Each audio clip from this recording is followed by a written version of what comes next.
Those who have heard me preach during this, the 150th year of Hancock Church, know that I am enamored of the idea that holds us together as one congregation. What holds churches of the congregational tradition together is not an agreement on any particular set of beliefs or practices. There's no racial or ethnic or economic or gender requirements. We're not united because we share the same thoughts or even the same fears. No, what ties us together is the willingness to be together, to stay together, come what may. What ties us together is the idea that God is as capable and as likely of speaking through you as through me, requiring all of us to be open to each other, because the person you least suspect may in fact have something that you need to learn. And you, in fact, may have a gift of truth, a gift of simple friendship, a gift of companionship, that my life will be unnecessarily impoverished if I don't accept from you. What holds us together is that we have made a covenant together to be together, no matter what. This promise, this mutual agreement to do and be together, that's what holds us together. Now, lest we think that this is some newfangled idea that only came over on the Mayflower with the Pilgrims, with David's ancestor, we have these stories from our sacred texts that teach us that God has been making and keeping covenants with God's people for more than 3,000 years. In this morning's story, for example, here is Abram and his wife Sarai, who at 99 and 90 years of age, respectively, are still going strong. They are wandering and living in the wilderness in tents, having left the land of their ancestors for the sake of a covenant with God, a God that no one had previously known. Come, God had told Abram a few chapters before this morning's story, leave the land of your forebears and come away to a new land that I will show you, a good land where I will make of you a great nation. And Abram had gone because even in those days when he was a younger man, he and Sarai were childless in a culture where children meant everything. And he had gone because the promise of a new start in a new land must have been irresistible. But above all, he had gone because God had asked him to, and his relationship with God meant the world to him. They formed a covenant, we are told. God would lead, Abram and Sarai would follow. Abram and Sarai would trust God, and God would entrust them with the future. It was an agreement not so much about doing things, of following rules together, but of being together, of walking side by side, faithfully trusting the other, filled with the promise that together they could do more than either one of them could do alone. Covenants, including this very early one, are powerful things. They are mighty and righteous arrangements, and from them flow amazing things. Now, in the case of Abram and Sarai, their covenant with God led them to unimaginable places. They became, against all odds, parents, nonagenarians trusting the promises of God. And they became, in fact, the ancestors of mighty nations, claimed by the founders of three great faith traditions, Judaism, Islam, and Christianity. And they became, best of all, companions with God in a mighty work that they would not have begun without God, without divine inspiration and aid. The covenant relationship that they formed with God changed them and changed the world forever. Well, now here we are, you and me, in the 150th anniversary of our own unique covenant with God. We are men and women and children together. We come from different places, from different faith traditions, and some of us have come from no particular faith tradition. We're not all wealthy. We're not all healthy. We are young and we are old and we are everything in between. We are gay and straight, and some of us are not sure just yet who we are. But here we are, just as we are, held together by the simple promise that each of us has made to be here, to be with these people, to share life together with them. We're here because we want that relationship with each other, and we want to be in relationship with God. And perhaps the only thing that all of us share is that we want to be here. None of us are here out of guilt or inheritance. We're not here because somebody's making us be here. We're here because we choose to be. Like Abram and Sarai before us, we've come out of the places where we have been, drawn by the possibility of something new with God, a new relationship that will take us places we can't go by ourselves. And here's where we can go together. We can go into community, real community with one another.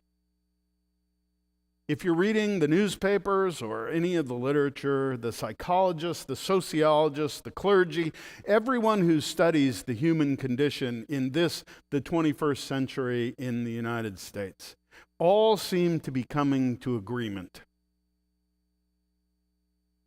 We feel more alone than we've ever felt. Loneliness is a real problem, and it afflicts us all, posing a great threat to human happiness. Now that seems at first glance to be counterintuitive. Do we not say to each other all the time that the world is smaller than it's ever been? Aren't we more connected to each other than we've ever been? We go nowhere without our phones. We're always in reach, aren't we?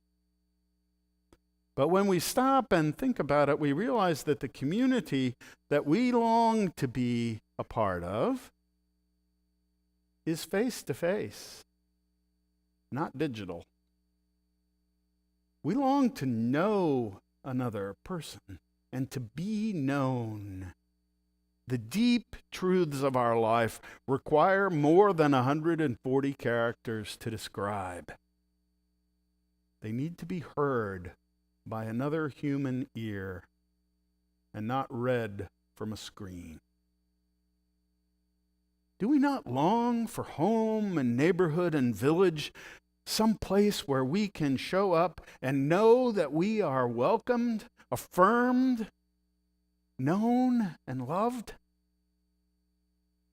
We long for friends, do we not? For folks from whom we do not have to hide anything. One of my favorite quotes is this. Alexander Dumas wrote, "A friend is someone who knows everything about you and is still your friend."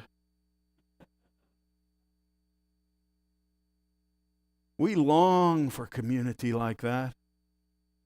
We long for relationship that doesn't require performance from us, that doesn't judge us on the basis of what we've accomplished recently in the last quarter, or the last month. We want to be in relationship that isn't measured by some standard that we didn't have any hand in creating. But communities like this are rare these days. Relationships like this are hard to find. They're hard to maintain. There is no virtual substitute for them. Relationships like this, communities like this, relationships of face-to-face encounter can only be made through sharing our lives with one another. A congregation like ours can be, and for many of you already is, a place like this, a place where friends are made and truth is told. I know it's not universally so, not yet. But we are members of the covenant here because we long together for this sort of belonging, this sort of community, this sort of life together.